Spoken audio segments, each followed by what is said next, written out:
April 13, 2022. 2 a.m. The Black Sea. A Russian missile cruiser, symbol of naval power, veteran of decades of service, cuts through dark waters 65 miles south of Odessa. Inside, over 500 sailors sleep, confident in their ship's defenses. Above deck, radar operators scan empty skies. They have no idea. They have less than 90 seconds to live. What happens next will rewrite modern naval warfare and send shockwaves through the Kremlin. This is the story of the Moskva and the missile strike that changed everything. To understand what happened that night, we need to go back to the Cold War.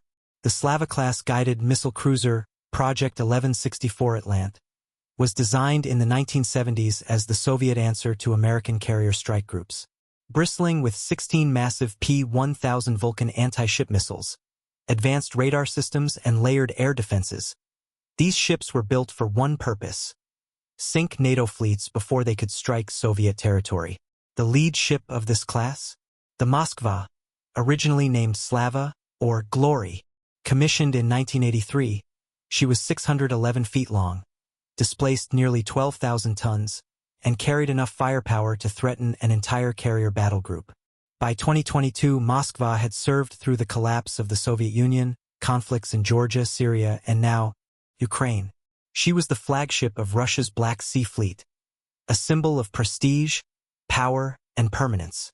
But symbols can sink. And on the night of April 13th, the Moskva was about to become the largest warship lost in combat since World War II. When Russia invaded Ukraine in February 2022, the Black Sea became a critical theater of war. Russia's Black Sea Fleet, headquartered in Sevastopol, Crimea, launched cruise missiles at Ukrainian cities, enforced a naval blockade, and prepared amphibious assaults. The Moskva was the command hub. Her role: provide air defense for the fleet, coordinate strikes, and project dominance. But Ukraine had lost most of its navy in 2014 when Russia seized Crimea. What they did have was ingenuity. Ukrainian engineers had been quietly developing the Neptune anti-ship missile, a subsonic, sea-skimming cruise missile based on Soviet-era technology but modernized with Ukrainian systems. Range: estimated 180 miles. Warhead: 330 pounds of high explosive. Flight profile: low altitude, radar evading. And on April 13th, Ukrainian forces decided to test a bold theory. Could they hit the pride of the Russian Navy? At approximately 2 a.m. local time, Ukrainian coastal defense forces launched at least 2 Neptune missiles from somewhere near Odessa. The missiles hugged the surface of the Black Sea, flying just meters above the waves to avoid radar detection. The Moskva's radar systems, designed in the 1970s, were optimized for high-altitude threats: aircraft, ballistic missiles, not sea skimmers. Pause. According to open-source intelligence, the Moskva was distracted. Ukrainian forces may have used a Bayraktar TB2 drone, flying at medium altitude, as a decoy, forcing the ship's radar operators to focus skyward. While they watched the drone, the real threat came from the sea. Beat. At 2:03 a.m., the first Neptune missile struck the Moskva's port side, just below the waterline. The explosion ripped through crew quarters and damaged fire suppression systems. Seconds later, a second missile hit, this time near the ship's ammunition storage. What happened next was catastrophic. The Moskva's magazine, packed with volatile missile fuel and munitions, ignited. Fires spread rapidly. Smoke filled compartments. Sailors scrambled through darkened corridors as alarms blared. The ship's sophisticated damage control systems, dependent on electrical power, failed. Communication with the Black Sea Fleet headquarters was severed. The flagship was dying. By dawn, Russian state media released a statement. The Moskva has suffered a fire due to ammunition detonation. The crew has been evacuated. The ship remains afloat and will be towed to port. No mention of Ukrainian missiles. No mention of an attack. But satellite images told a different story.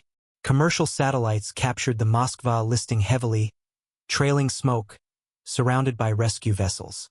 By April 14th, Russia admitted the Moskva had sunk, but insisted it was due to stormy seas while under tow.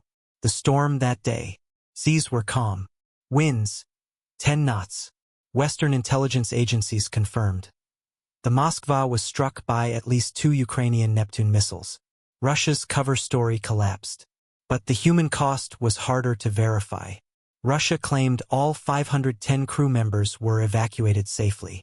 Families of sailors told a different story, reporting sons and husbands missing, with no official acknowledgement.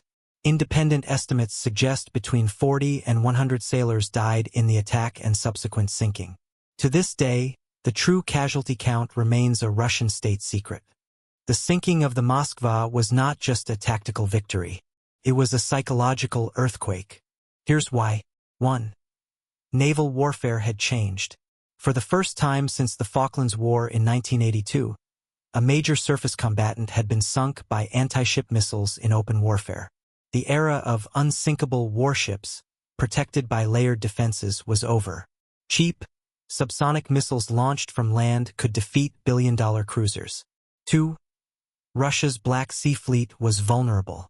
After the Moskva, Russia pulled its fleet back over 100 miles from the Ukrainian coast. Amphibious assault plans were abandoned. The naval blockade became harder to enforce. Ukraine, with no functional navy, had achieved sea denial through missiles and drones. 3. The propaganda war was lost.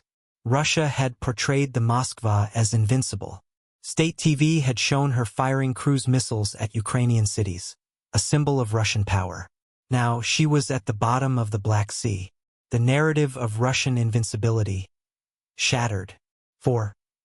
Global naval doctrine shifted. Navies worldwide began reassessing vulnerability to anti-ship missiles. The U.S. Navy accelerated development of hypersonic defense systems. China, watching closely, adjusted its own naval strategies. The Moskva became a case study in every naval war college on Earth. In the months and years following the Moskva sinking, Ukraine continued its campaign against the Black Sea Fleet. September 2023, Ukrainian drones struck the Sevastopol shipyard, damaging the Rostov-on-Don submarine and the Minsk landing ship.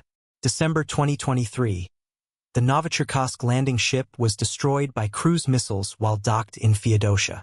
March 2024, Ukraine claimed strikes on the Admiral Makarov frigate.